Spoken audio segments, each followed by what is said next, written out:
আপনি কি জানেন আপনার হাতের এই স্মার্টফোনটি একটি টয়লেট সিটের চেয়েও 10 গুণ বেশি নোংরা? হ্যাঁ, ঠিকই শুনেছেন।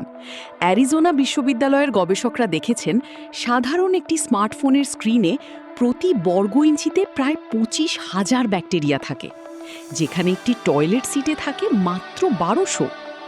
আসলে আমরা সারাদিন বাসে, বাজারে বা পাবলিক প্লেসে যা যা ধরি সেই হাত দিয়েই ফোন চালাই। আর আমাদের হাতের সেই অদৃশ্য জীবাণুগুলো ফোনের গরম স্ক্রিনে খুব দ্রুত বংশবিস্তার করে। তাই সুস্থ থাকতে দিনে অন্তত একবার 70% অ্যালকোহলযুক্ত ওয়াইপস বা নরম সুতির কাপড় দিয়ে আপনার ফোনটি পরিষ্কার করুন। মনে রাখবেন, শুধু হাত ধোয়াই যথেষ্ট নয়, আপনার ফোনটিও পরিষ্কার রাখা জরুরি। আপনার সেই বন্ধুকে ভিডিওটি ট্যাগ করুন যে সারা দিন ফোন হাত থেকে নামায় না। আর এমন আরও অবাক করা ফ্যাক্ট জানতে ফলো দিয়ে সাথেই থাকুন।